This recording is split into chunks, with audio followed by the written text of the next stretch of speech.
पढ़ा लेखा एबे भी से करुछंती निज काम एबे भी से करुछंती आईना देखि तांको सौंदर्य को परखुछंती।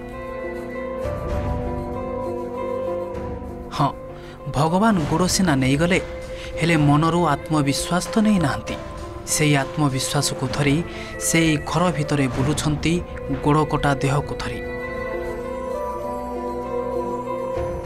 ए दृश्य देखि आपण को निश्चय दुख लागिबो।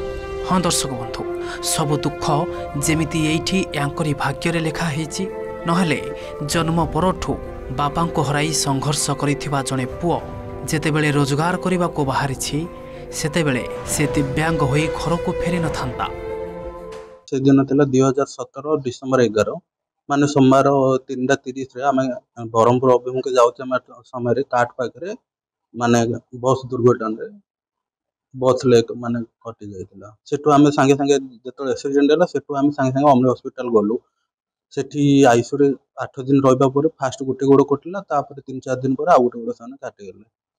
तापर 2018 रु आमे आसिलु आज के पाए सर 7 वर्ष होला माने गोटे घर अछि जोटा कि मोर हेवी कंडीशन वेरी क्रिटिकल तो नॉर्मल आर्टिफिशियल लिम मते काम करू सर आज को 7 वर्ष होला माने मु खाली गोटे काम निज हाथ रे अछि खाइबाटा आरंभ रु आज के 7 वर्ष होला लेट्रिन काम आरंभ करी कि तापर गाधुआ काम सब मां भाई समान करछन्ते माने मु समान को ऊपर पूरा गोटे डिपेंडेंट।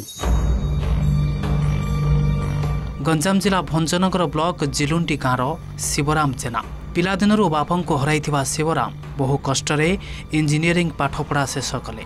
जो कष्ट करी माँ तांको पाठ पढ़ाई तार ऋण सुझिबाकू से चाहिथिले चाकरी करी माँ को मुहरे हस फुटाई थांते हेले भगवान को इच्छा थिला भिन्न। 2017 मसीहा डिसेम्बर 11 तारिख रे घटिला अघटन। कौनसी काम रे ब्रह्मपुर जाउथिबा समय रे एक बस तांको धक्का देला आउ तापरे ए अवस्था घरे हॉस्पिटल रे दुईटी जाक गोड़ कटागला। से दिनठू शिव जेमिति ए घरे बंधा पड़िछंती। जणे मेधावी छात्रर भविष्यत क्षणिकरे धूलिसात हो जाइछि। सबु संभावना जेमिति अधा बाटरे छाटीपिटी हेउछंती। अनेक स्वप्न जेमिति दरमरा होई पड़ी रहिछंती किंतु मनरे बल अछि आज भी से आग को बढ़िबा को आग भर सेथिपई तो सरकारी दिव्यांग भत्ता को से नहीं नांती।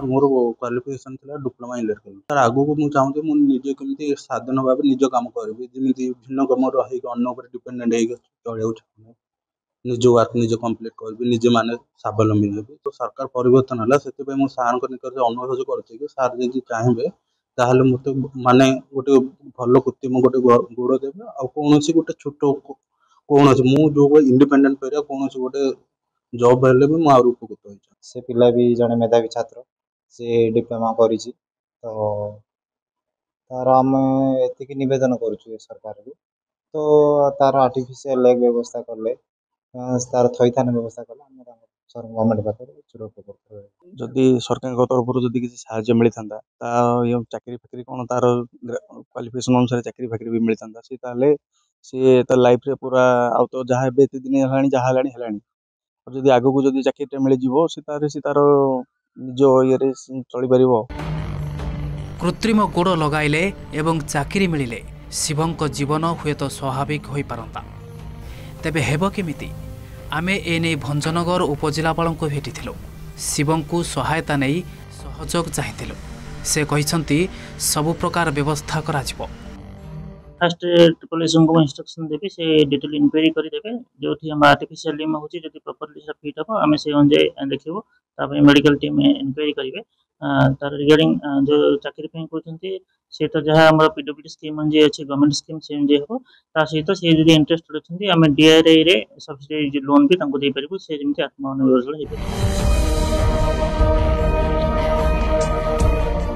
पाठ पढ़ी भाभी भल चाकरी खंडे करेंगे आ परिवार दुख सुख बुझे किंतु एबे परिवार पई से बोझ पलटि जाइछंती।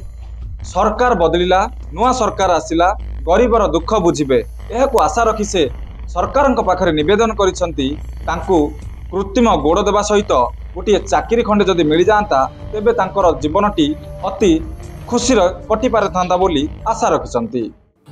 अधारू सबु किछि अटकी जाइछि 7 वर्ष हेलाणी शिव गोटिए घरे रहिछंती मन कहूछि उड़ी बुलिबाकू किंतु देह आरौनी केमिति आगकू चलिबे शिव। दर्शक बंधु आपण माने जदि शिवराम को किछि सहयोग करबा को चाहुछंती तेबे लेखि रखंतु तांको ठिकाना। नाम शिवराम जेना, ग्राम जिलुंडी, ब्लॉक भंजनगर, जिला गंजाम। Mobile number 9439326118। पुणी थरे कहि रखुछु तांको मोबाइल नंबर 9439326118।